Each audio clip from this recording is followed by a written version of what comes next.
Obama, Obama, Obama, Obama. Yo, the Black Anglo-Saxon. We got your girl Michelle Obama. That's what we're gonna be talking with a lot of drama. And today we gonna get into it.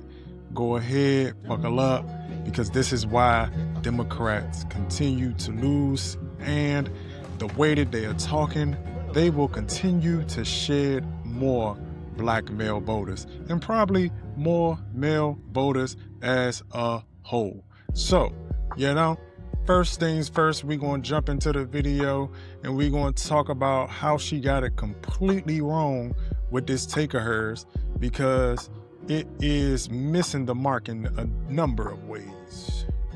Thank you all for being there for us. You stepped into a role that carried a preconceived idea of femininity and wifedom that was founded on the landmines of racism and misogyny. What the First Lady wears is one of the main ways, which you've already said, that a First Lady is talked about. It comes with so much historical expectation. How do you feel about the fact that the First Lady is an archetype for wifedom and femininity? Yeah, I don't agree with that. Don't agree with that. It's it is a completely throwback on. It's a definition that has no current status. So I want to say to that point, I don't think it's super huge, but that's part of the problem. You have to acknowledge that you're in a traditional space, that the presidency and all of these institutions that you are operating in, Michelle Obama, particularly place women in that role, especially if the man is in a role of quote unquote chiefdom, right? So you don't get to say that, yeah, traditionally or currently women don't show up like that, which there is some truth in that, but you have to understand in the particular spaces that you are moving in, that you are operating in, you are traditionally expected to perform in that role, in that gaze. I know that there's a lot of conversation about how unfair it is, but you chose that when you chose to become the quote unquote First Lady, right? And so we gotta continue to understand why all of this is delusional to the extent that you're trying to have your cake and eat it too. How women actually show up in the world today. Do you think that that impacts the room that we've made for a woman to be president? Well, as we saw in this past election, sadly, we ain't ready. That's why I'm like, don't even look at me about running, because you all are lying. You're not ready for a woman. You are not. So don't waste my time. We got a lot of growing up to do. And there's still, sadly, a lot of men who do not feel like they can be led by a woman, and we saw it. What was it? So what I want to say to that is, and I'm going to go ahead and go full screen. What we have to first talk about is I need Michelle Obama to understand and correctly acknowledge the fact that when she's saying what she's saying, you must understand, ma'am, that we voted for your husband largely in part because of you, a woman, especially a black woman. So as much as you don't want to have that conversation, or people are not having that conversation, I'll be the first to say that if Obama, and everybody knows it, had a white wife or even a continental African wife, he would have not gotten the same amount of votes and the same amount of support from the overall black community, especially from black men as well as black women. And let's be clear, when we talk about actually what it means in terms of black men supporting, especially these Democrats who continue to ignore, debase, and demoralize us as a population and a group, we continue to support in large numbers, in huge numbers, because we still vote at an 87, 90% WAP as it pertains to the Democratic Party. So when we talk about Michelle Obama talking about men aren't necessarily ready for a woman president, it's very dishonest, it's very disingenuous, and it's very avoidant in terms of what it is actually talking about and leaving out as it relates to the exit polls, because we all saw the exit polls. And this is where these affluent women, especially Black women, really, really rub me wrong, because they'll have all of this pushback in terms of for Black men when it comes to tone or trying to cast these disparaging narratives as it relates to us not being supportive.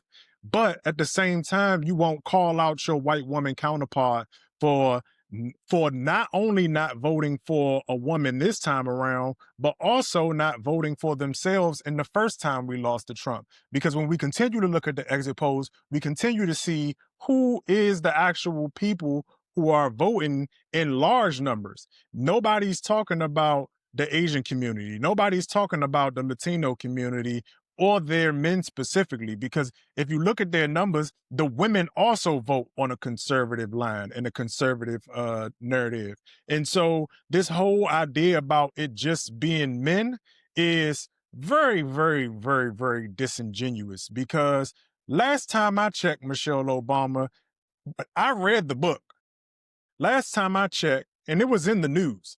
Last time I checked, you and Barack Obama, because behind every great man is a woman, right? Obama sabotaged Kamala Harris, didn't want Kamala Harris to run. And so, therefore, what statement do you have to that, especially when it is continuously being used and abused as the tactic that they have in this Obama come out and disparaging Black men as well, and talking about how we don't support Black women and how we don't support this and how we don't support that. If it were not for Black men, please believe that the Democratic Party would be actually under the beltway. And I mean that, because in the end, it is in spite of Black men vote, in spite of the neglect, in spite of the disrespect, in spite of all of the disparaging comments and false narratives that y'all continue to push our way. So if we really were moving in reciprocity, y'all would not have the votes at all. And if you continue to do this and you continue on this narrative, because we know you aren't talking about into the white male community, because we've seen countless times where you all pay deference to that community, whether it be in the deals that you get, whether it be in the speaking, the speaking money that you get, the opportunities that you get, etc. People walk a fine line, and they really only try to clap at Black men and Gen Z and millennials. Y'all don't really have the smoke for the people who the smoke should be had for. And that is problematic. But we're going to go ahead and let her finish it off. It ain't that much left. So go ahead, Michelle Obama, and talk about your drama. I said, mm-hmm. We don't need to ask it again. You answered it. Femininity, wifedom. Yeah. I mean, I think we still have growing to do in that regard. And, you know, we can see how progress can be made and things can be snatched back when it comes to us owning our power as women. So thank you. So, I don't have an issue with women having it owning their own power. But when it comes at the expense of false narratives, I think is very disingenuous, because let's also talk about the fact that Kamala Harris was just an overall bad candidate. She did poorly in the first run in 2019.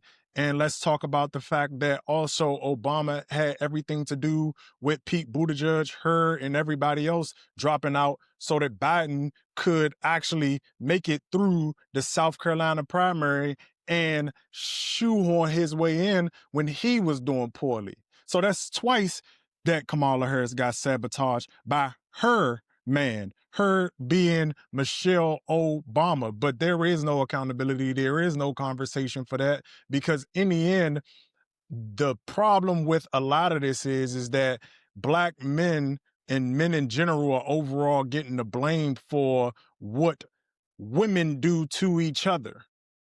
Because are there Black men and are there men in general who don't necessarily want to see, quote unquote, a woman president?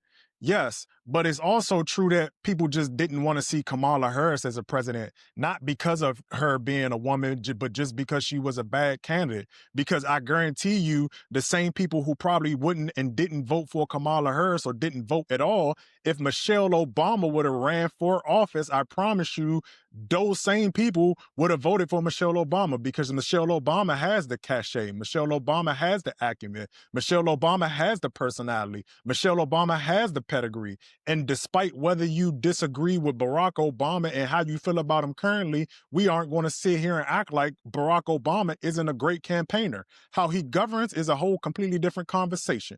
But we cannot take away that Obama is a great campaigner, and her being attached to Obama and her being attached to all of the things that means and goes along with Black womanhood.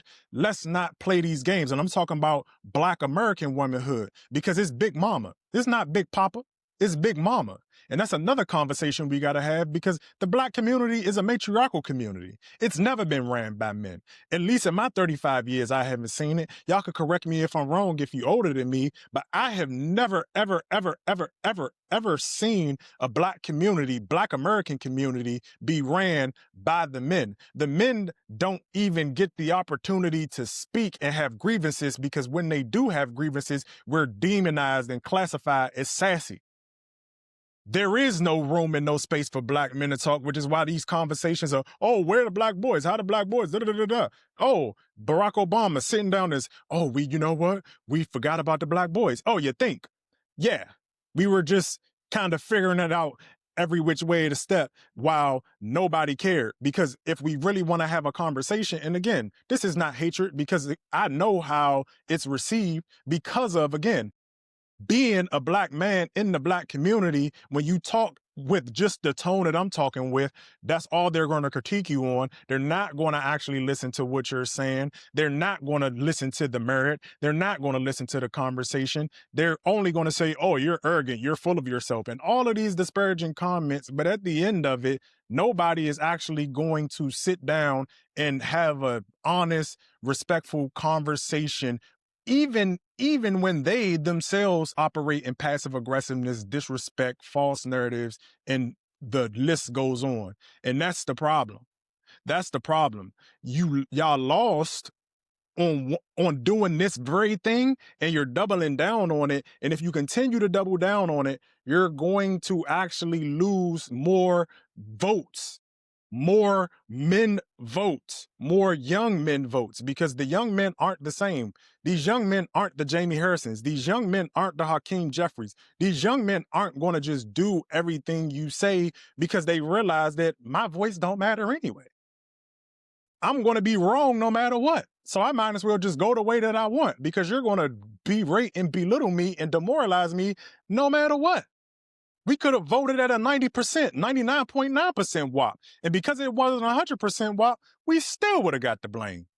Because they also are afraid, like I said, of their white woman counterpart. Because nobody is checking them. Nobody is having a conversation. Because again, they're built on this whole notion of, oh, you got to have your poker face. You can't say this. You can't say that. You can't say this. And so they are conditioned to take abuse. When in reality, the real conversation is, y'all got let down by the same group who let y'all down and let themselves down when it came to Hillary Clinton.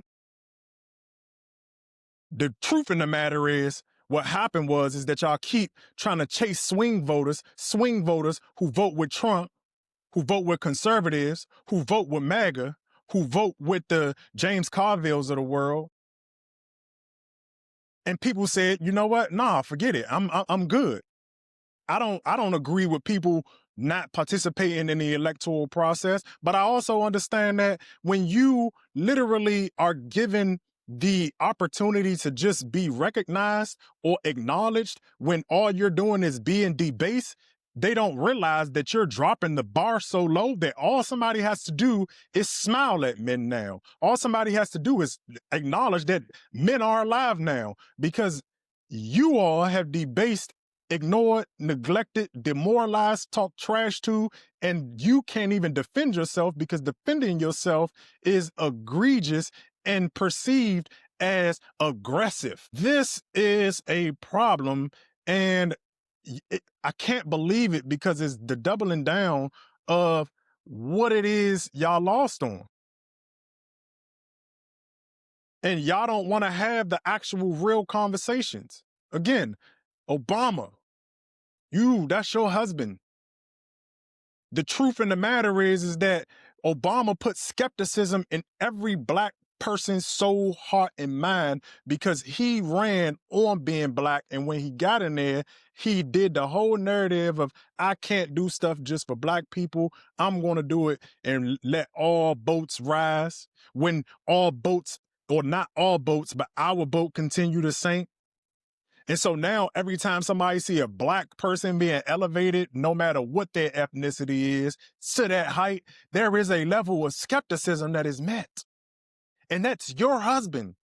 And again, y'all are going to take it as disrespect. Y'all not going to take it as a young Black male, a young Black brother, or whatever is trying to have a conversation with y'all. Y'all going to hear the tone. Y'all going to say what y'all going to say. Y'all not going to look into the fact that I've been a part of the Democratic Party. I've been participating in the Democratic Party since I've been able to vote. And all you're going to do is say, oh, dismiss it. And that's where you get what you get. And I'm just the person that's trying to have a conversation with you and tell you, if you don't operate and move differently, you're going to have people just flee, because a lot of people ain't going to sit around and just try to continue to talk to y'all. So continue to do it if you want to continue to do it.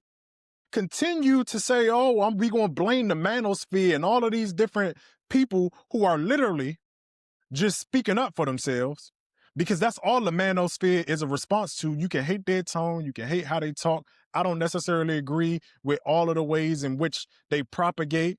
I don't necessarily agree with every single narrative, but I do and I will say out in the open that the manosphere and all of the conversations that are happening around men wanting respect and dignity as a human being, it's understood. Because if you're being honest and you're having an honest conversation with any man, you will understand there is nothing respectable about living the way that you've had to live. And that's both in personal life and the women that you deal with over there, and as well as how you have to navigate these professional environments and spaces, right? Because, and I'll just use this for an example. I had a conversation with my wife one time because she was getting mad at the school for doing certain stuff to our son. And I could only laugh and say, welcome to the world. And she was infuriated.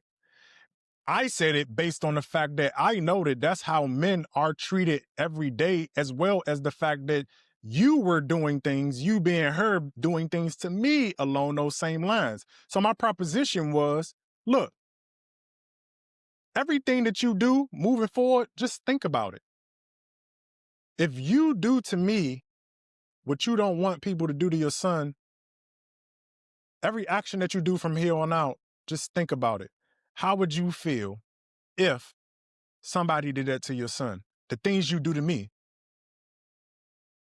That's where the manosphere sits in, because it's the same tactics, it's the same narratives, it's the same rigmarole. And if you continue down this path, I promise you, if y'all continue down this path of just having this narrative without actually having a full conversation around the exit polls and having a full conversation around how this stuff really happened, you are going to lose again. I promise you, because you're going to lose more male votes, especially young male votes. And the more and more and more the boomers die off and continue and cease to exist, you're going to have a problem and a gap to fill. But what do I know? Y'all enjoy. Hey, I catch y'all next time. Nice talking to you. Be safe. Hit the like button, share, subscribe.